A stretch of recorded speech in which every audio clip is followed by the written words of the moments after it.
ओम शांति। आज 1 अप्रैल 2021 की मुरली में बाबा ने कहा, मीठे बच्चे, तुम ईश्वरीय सैल्वेशन आर्मी हो। तुम्हें सबको सद्गति देनी है, सबकी प्रीत एक बाप से जुटानी है। आज की मुरली का प्रश्न है, मनुष्य अपना अक्ल किस बात में लगाते हैं और तुम्हें अपना अक्ल कहाँ लगाना है? उत्तर है, मनुष्य तो अपना अक्ल आकाश और सृष्टि का अंत पाने में लगा रहे हैं, लेकिन इससे तो कोई फायदा नहीं। इसका अंत तो मिल नहीं सकता। तुम बच्चे अपना अक्ल लगाते हो पूज्य बनने में, उन्हें दुनिया नहीं पूजेगी। तुम बच्चे तो पूज्य देवता बनते हो।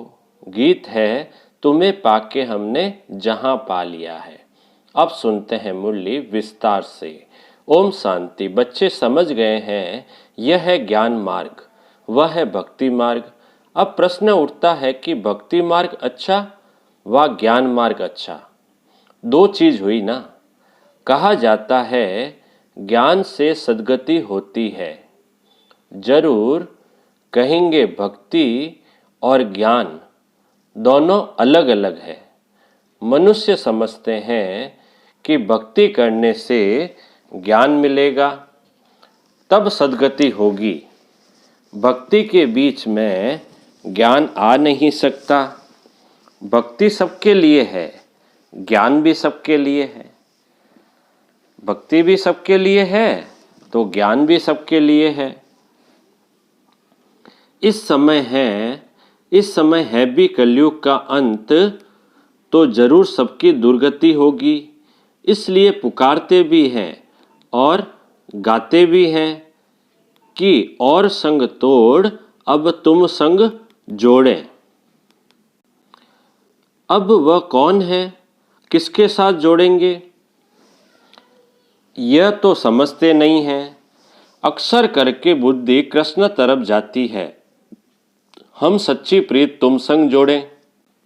तो जब कृष्ण से ही प्रीत जोड़ते हैं तो फिर गुरु गोसाई और किसकी दरकार ही नहीं। कृष्ण को ही याद करना है। कृष्ण का चित्र तो सबके पास है।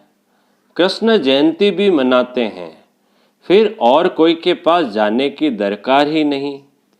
जैसे मीरा ने क्या किया था? जैसे मीरा ने एक संग जोड़ी, कामकाज करते कृष्ण को ही याद करती रही। घर में रहना करना खाना पीना तो होता है। सच्ची प्रीत एक कृष्ण से जोड़ी, जैसे कि वह आशिक और वह मासूक हो गए। कृष्ण को याद करने से फल भी मिलता है।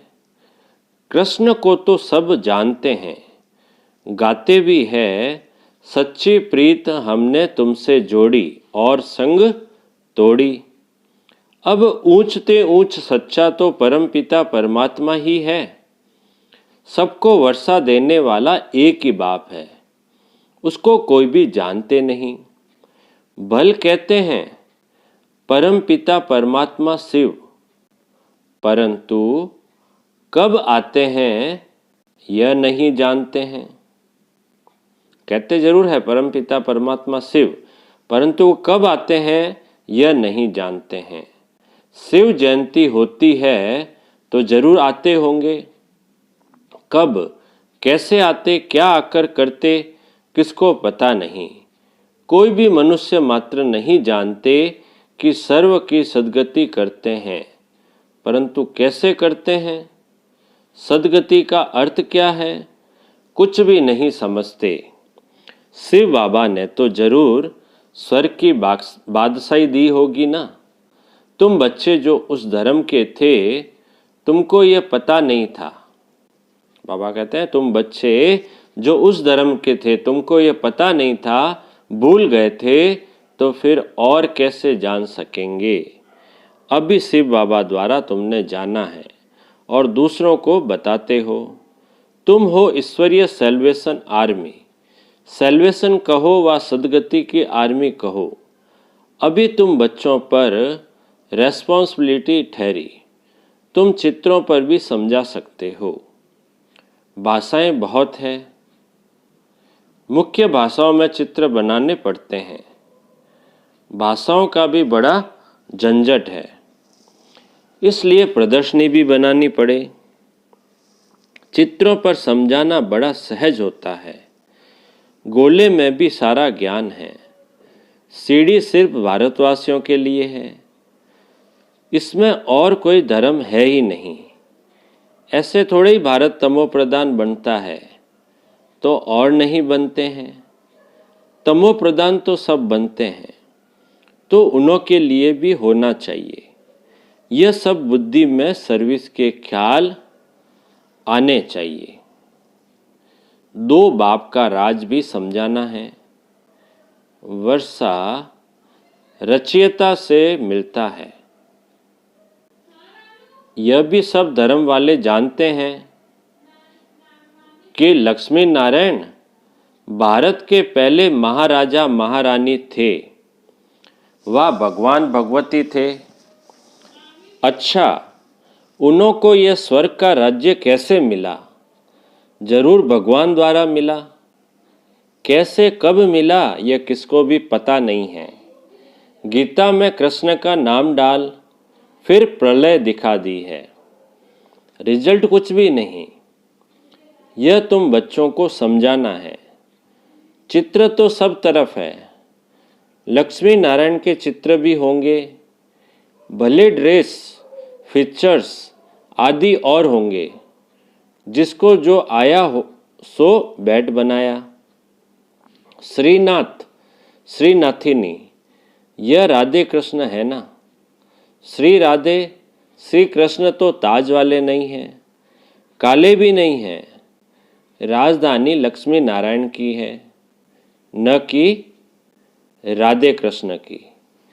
मंदिर तो अनेक प्रकार के बनाए हैं, नाम तो एक ही रखेंगे, लक्ष्मी नारायण।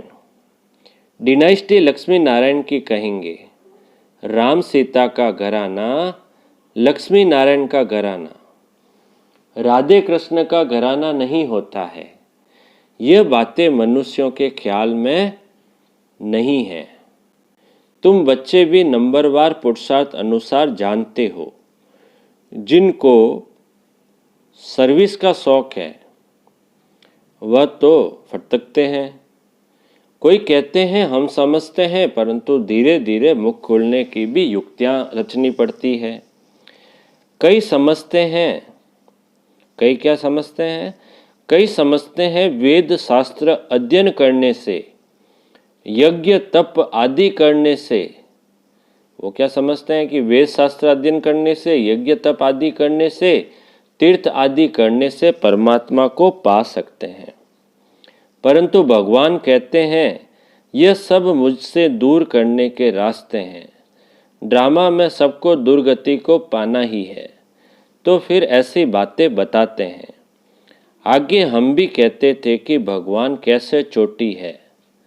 कोई कहाँ से भी जाए तो मनुष्यों ने अनेक प्रकार के रास्ते पकड़े हैं। भक्ति मार्ग के रास्ते पकड़ पकड़ कर जब थक जाते हैं, तब फिर भी भगवान को ही पुकारते हैं कि हे पतित पावन, आप आकर पावन बनने का रास्ता बताओ। आप बिगर पावन हो नहीं सकते हैं, थक गए हैं।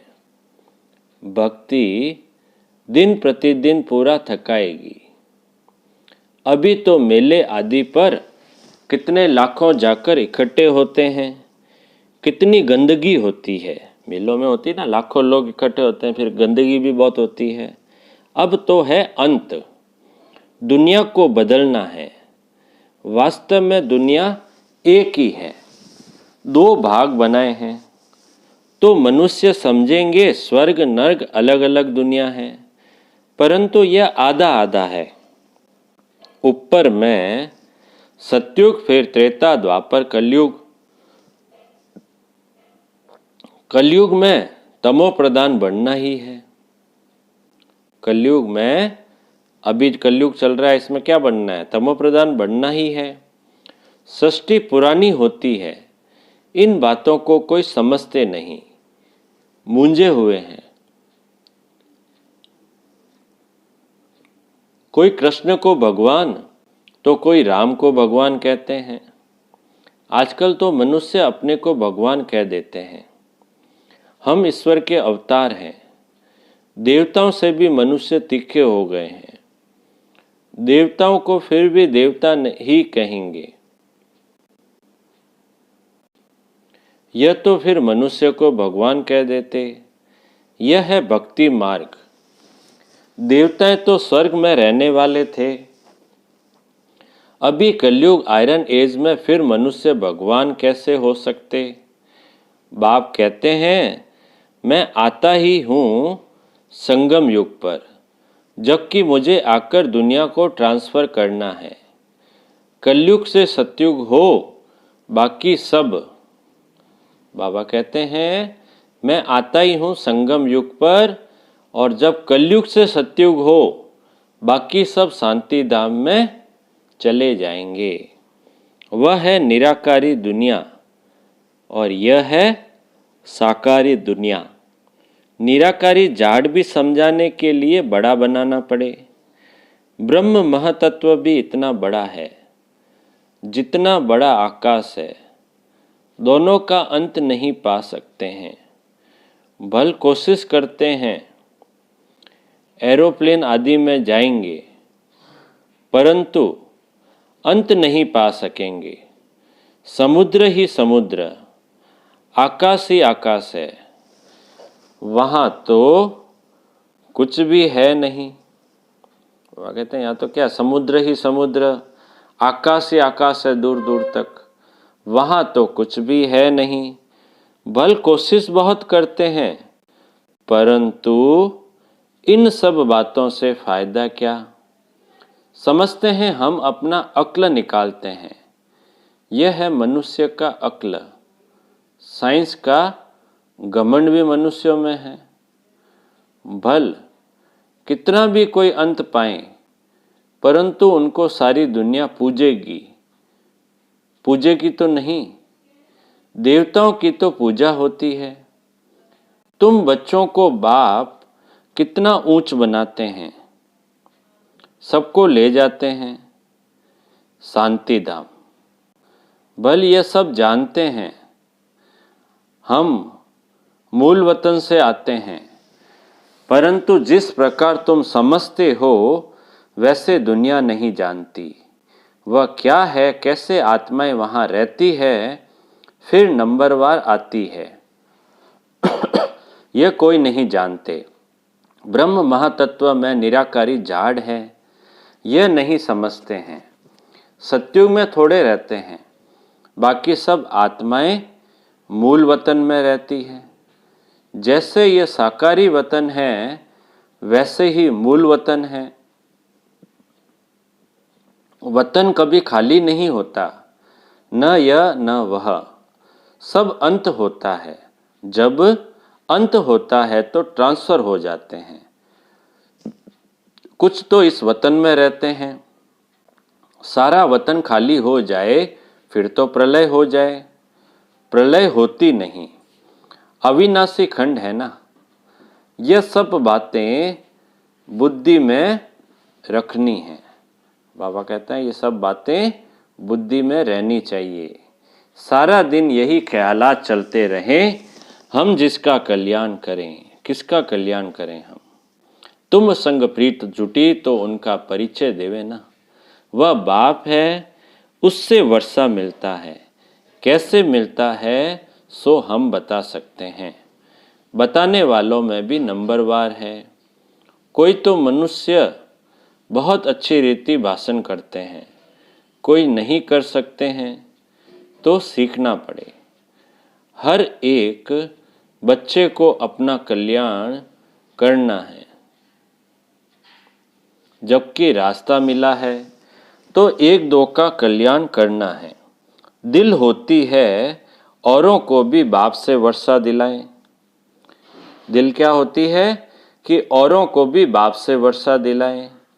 रूहानी खिदमत करें, सब एक दो की सेवा सिखाते हैं। बाप आकर रूहानी सेवा सिखाते हैं और कोई भी रूहानी सेवा नहीं जानते। रूहानी बाप ही रूहों की सेवा करते हैं। जिस्मानी सेवा तो जन्म जन्मांतर बहुत की, अब अंतिम जन्म में रूहानी सेवा करनी है जो बाप ने सिखाई है। कल्याण इसमें है और कोई में फ़ायदा नहीं। बाबा कहते हैं कल्याण इसमें है और कोई में फ़ायदा नहीं। ग्रस्त व्यवहार में भी रहना है, तोड़ निभाना है, उनको भी यही समझाकर कल्याण करना है। प्रीत होगी तो कुछ सुनेंगे। कई तो डरते हैं कि पता नहीं हमको भी सन्यास न करना पड़े। आजकल तो सन्यासी बहुत है ना। कफनी पहन 2 अक्षर सुनाया, खाना तो मिल ही जाता है कहाँ न कहाँ से। कोई दुकान पर जाएगा, 2 पूरी दे देंगे, फिर दूसरे के पास जाएंगे, पेट पूजा हो जाती है। भीख मांगने वाले भी अनेक प्रकार के होते हैं। इस बाप से तो एक ही प्रकार का वर्षा मिलता है, बेहद की बादशाही मिलती है। सदा निरोगी बनते हैं, साहूकार मुश्किल उठते हैं। गरीबों का भी कल्याण करना चाहिए। बाबा प्रदर्शनियां बहुत बनवा रहे हैं क्योंकि गावड़े बहुत है ना।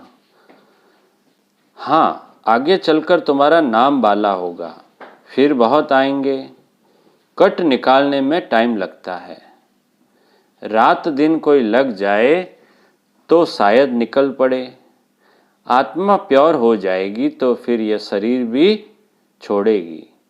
यह सब समझने की बातें हैं, प्रदर्शनी में भी समझाना है। मुख्य है सारी भारत की बात, मुख्य है सारी भारत की बात। भारत का राइज हो जाता है तो सबका राइज हो जाता है। प्रोजेक्टर से भी प्रदर्शनी में जास्ती सर्विस हो सकती है। धीरे धीरे वृद्धि को पाते जाएंगे। दिन प्रतिदिन तुम्हारा नाम बाला होता जाएगा। यह भी लिखना चाहिए कि 5000 वर्ष पहले भी ऐसे हुआ था। यह तो बड़ी वंडरफुल बातें हैं। बाबा इशारा देते हैं, बच्चे बहुत बातें भूल जाते हैं। कुछ भी होता है तो कहेंगे आज से 5000 वर्ष पहले भी ऐसे हुआ था। है बहुत क्लियर बात, परंतु जब किसकी बुद्धि में यह बैठे, अखबार में डाल सकते हैं तो कुछ समझे तो सही। ज्ञान मार्ग में बड़ी फर्स्ट क्लास अवस्था चाहिए। ऐसी ऐसी बातों को याद कर हर्षित भी रहना होता है। प्रैक्टिस पड़ जाए तो फिर अवस्था बहुत खुश मिजाज हो जाती है। अच्छा अच्छा बाप दादा बोले, मीठे मीठे सिकिल दे बच्चों प्रति माता पिता बाप दादा का याद प्यार और गुड मॉर्निंग। रूहानी बाप की रूहानी बच्चों को नमस्ते। हम रूहानी बच्चों की रूहानी बाप दादा को याद प्यार, गुड मॉर्निंग और नमस्ते नमस्ते नमस्ते। सदा रहेंगे हंसते हंसते, बन जाएंगे फरिश्ते। वाह बाबा वाह, वह मेरा भाग्य। अब पूरी मुरली में से धारणा के लिए मुख्य सार। पहला पॉइंट, और सबसे बुद्धि की प्रीत तोड़ एक बाप से जोड़नी है और सबकी प्रीत एक बाप से जुड़ाने की सेवा करनी है। दूसरा पॉइंट है, सच्चा सच्चा रूहानी खिदमतगार बनना है। अपना भी कल्याण करना है और दूसरों को भी रास्ता बताना है। अवस्था बहुत खुश मिजाज बनानी है। मीठे बाबा का मीठा वरदान। एक बाप की स्मृति से सच्चे सुहाग का अनुभव करने वाले भाग्यवान आत्मा भव। एक बाप की स्मृति से सच्चे सुहाग का अनुभव करने वाले भाग्यवान आत्मा भव। विस्तार, जो किसी भी आत्मा के बोल सुनते हुए नहीं सुनते, किसी अन्य आत्मा की स्मृति संकल्प व स्वप्न में भी नहीं लाते, अर्थात किसी भी देहधारी के झुकाव में नहीं आते। एक बाप दूसरा न कोई इस स्मृति में रहते हैं, उन्हें अविनाशी सुहाग का तिलक लग जाता है। ऐसे सच्चे सुहाग वाले ही भाग्यवान हैं। स्लोगन: अपनी श्रेष्ठ स्थिति बनानी है तो अंतर्मुखी बन, फिर बाह्य मुक्ता में आओ। अपनी श्रेष्ठ स्थिति बनानी है तो अंतर्मुखी बन, फिर बाह्य मुक्ता में आओ। अच्छा, ओम शांति।